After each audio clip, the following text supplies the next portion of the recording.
안녕하세요, 여러분. 백영기 목사입니다. 오늘 5장 사무엘하 5장 6절에서부터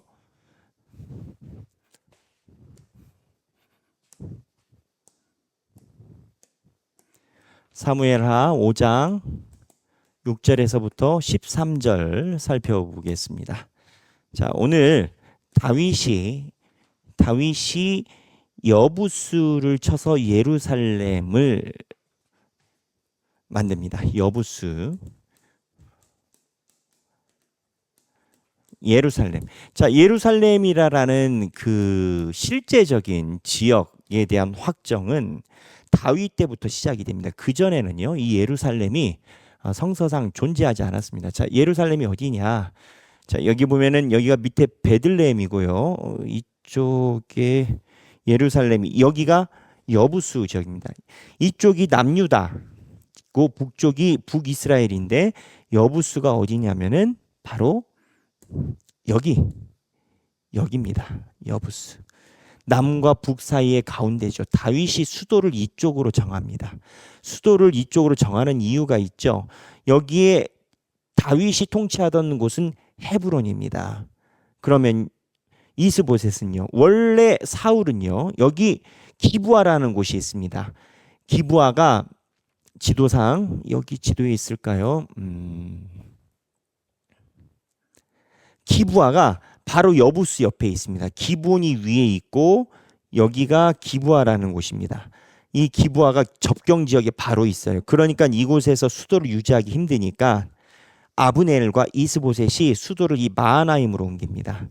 그래서 이 마하나임으로 옮기고 헤브론이 밑에 있고 그 가운데 여부스라라는 곳을 다윗이 정벌을 해서 그래서 수도를 이쪽으로 옮기고 여기가 이제 예루살렘이 됩니다. 예루살렘에서 누가 돌아가셨죠? 나중에 예수 그리스도가 예루살렘에서 돌아가시죠. 이 예루살렘이 이때부터 이제 수도로서 역할을 하게 된 거죠. 근데 이 여부스의 배경이 있습니다. 이 여부스가 역으로 생각하면 왜 다윗이 있을 때까지 이방 나라처럼 여김을 받았을까? 그거 의아하지 않겠습니까?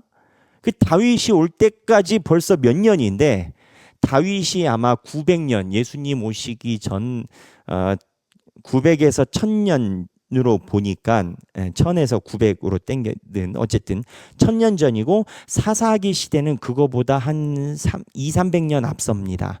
그러니까 한 300년 400년 동안 이 땅이 그대로 있는 거예요. 여호수아 이후에도요. 왜 이렇게 됐을까요?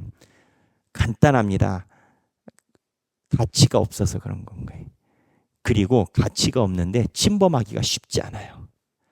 사사기에 보면 여호수아가 이제 가나안 땅에 들어와서 가나안 땅을 정벌하는 이야기가 여호수아 아니겠습니까? 정벌이 다 끝날 때쯤에서 나라를 지파별로 나눠줍니다. 그때 이 여부수 지역이 유다 지파에 해당된 땅으로 나눠줍니다. 하지만 여호수아 때도 여기를 정벌을 못한 상태였습니다. 그래서 여호수아 15장 63절에 보면 이쪽이 15장 63절에 보면 이 여부수를 정벌하지 못했다라는 성경의 기록이 있습니다.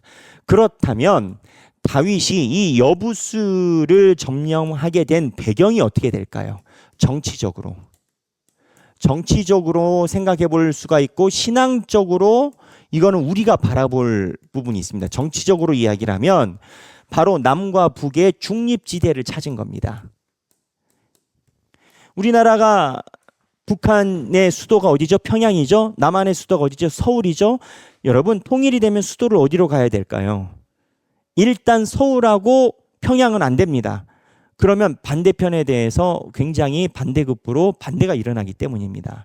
그래서 과거에 민주정부들, 그러니까 통일에 대한 열망이 강한 급진적인 정부들을 보면 한 대통령은 평양과 가까운 일산에다가 수도를 준비를 한다고 일산을 신도시로 했죠.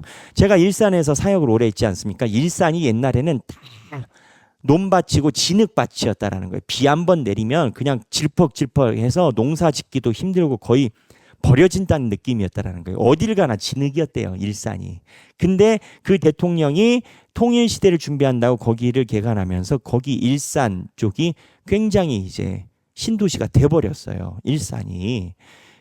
그것처럼 제가 말씀드리는 것처럼 다윗이 헤브론 안 되고 마하나임 안 되고 기브아 안 되고 그러니까 새로운 자리를 찾아간 게 이 여부수라는 겁니다. 근데 신앙적으로는 어떻게 되나요?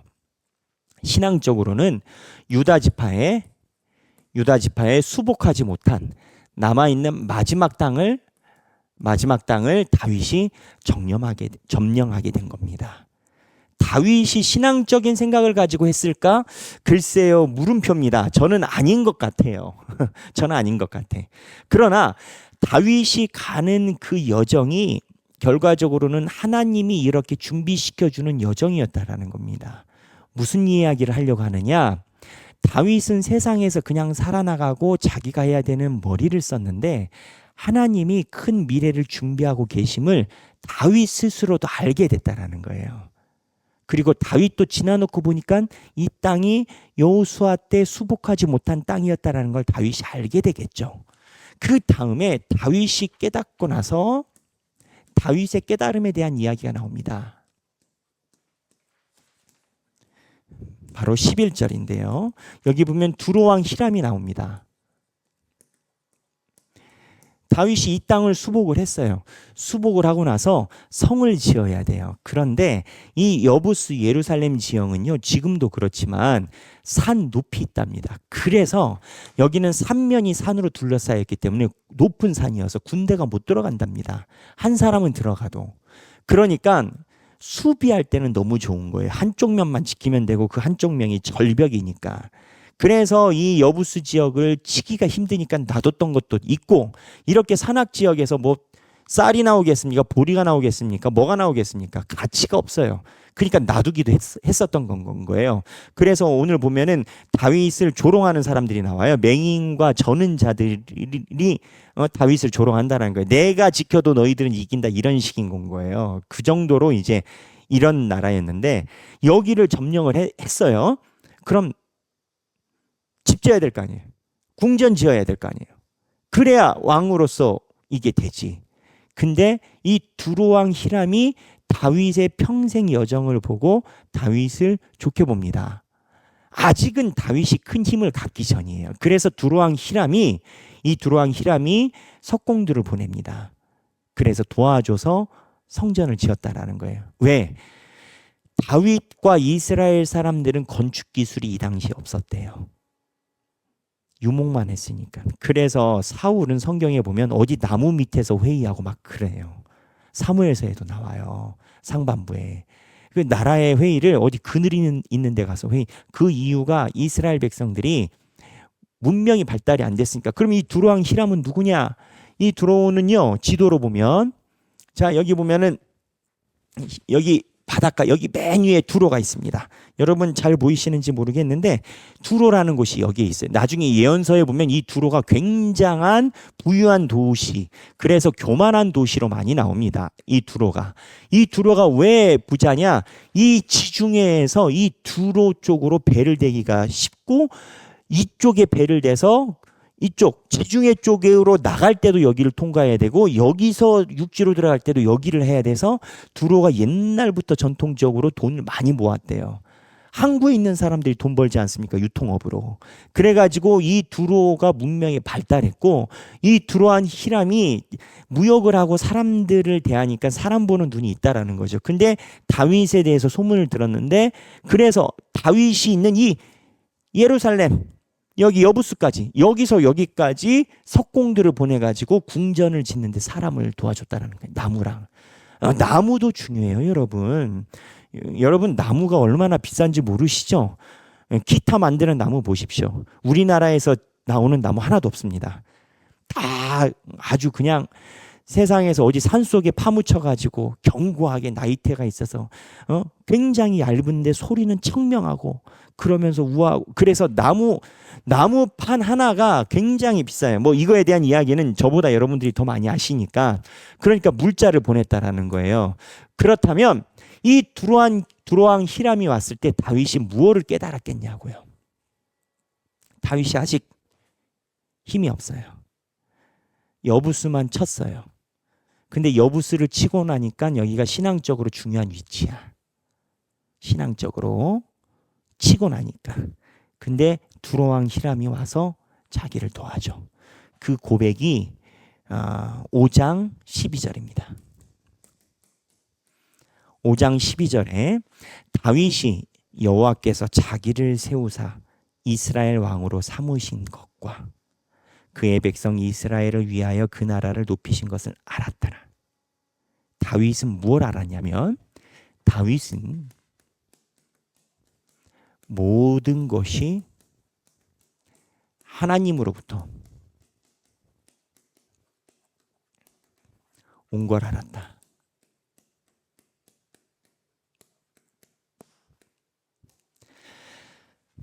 어제 얘기를 했죠. 왜 하나님이 하나님의 백성이 되라고 하냐고. 하나님의 백성이 되면 하나님의 것이 우리 것이 돼요. 하나님의 백성이 되는 게 남는 장사예요. 그러지 않아요. 머리가 있으면. 근데 다윗이 하나님의 백성으로 살아가니까 광야에서도 자기가 싫은 범죄하고 자기 머리가 복잡하더라도 하나님의 백성이 되고 하나님이 원하는 대로 살려고 하니까 이러한 신앙적인 하나님의 선물과 두루왕 히람의 반응이 자기 것이 아니라 하나님으로부터 오는 것을 알게 됐다는 거예요. 하나님을 섬기니까 하나님의 백성이 되니까 자기가 부자가 되는 거예요. 하나님의 백성이 되니까 하나님이 길을 내시는 거예요. 그래서 그 다음에 그 세상적인 눈에서 볼 때 하나님이 차고도 넘치게 주신다라는 그걸로 다윗이 헤브론에서 아내도 많이 생기고 아들과 딸도 많이 생기고 그 내용이 있는 건가요? 물론 현대적인 견지에서 보면 다윗이 와이프가 많으니까 야 이거 바람둥이 아니야 뭐 이렇게 생각할 수도 있겠어요. 하지만 고대 왕에서는 다르다라는 거예요. 고대 왕은요 그때는 인권이라는 것이 도래하기 전이니까 아내가 많고 자녀들이 많은 것을 축복으로 여겼어요. 욥은요 욥도 아내 많잖아요. 그러니까 여기 성경에서 이야기를 하는 것은 여성의 인권이 없다가 아니고 하나님의 복을 조명해 주려는 그 당시의 눈높이에서. 그래서 다윗이 이 이후에 자기의 가족이 늘어나는 것이 기록이 되어 있는 건 거예요. 핵심은 뭐냐? 다윗은 모든 것이 하나님으로부터 왔다는 걸 알았다는 거예요. 우리도 이거를 알기를 소망합니다. 우리도 모든 것이 하나님으로부터 온다라는 것을 고백하는 저와 여러분이 되기를 바랍니다. 오늘 생각하기입니다. 나의 모든 것이 하나님으로부터 왔다라는 신앙 간증을 하시길 바랍니다. 여러분들이 옷 하나를 입었다면 이 옷 누가 왔어요? 누가 줬어요? 저는 하나님이 주셨다라고 생각해요. 여러분 생각은 다를 수도 있겠어요. 백영기 목사가 지금 이 마이크를 하고 전자칠판을 사용하고 있잖아요. 저는 하나님께서 하나님의 백성을 하나님의 백성이 되게 하시려고 우리 하길교회 주신 은혜라고 저는 생각을 해요. 기성교회에서 이렇게 하기 쉽지 않죠. 이 전자칠판 비싸요 여러분. 마이크도 좋은 거예요. 하나님이 하나님의 백성을 양육하고 키우기 위해서 노력을 하니까 하나님이 모든 것을 하고 계신 거예요. 모든 것이 하나님으로부터 왔다라는 고백, 내가 있는 것 다 하나님께로부터 왔다라는 고백을, 감사의 고백을 한번 나눠보는 시간이 되면 좋겠습니다. 오늘 사무엘 하 5장 6절에서부터 13절 읽어보시고 필사하시고 재밌는 성경 읽기 되시길 바랍니다. 감사합니다.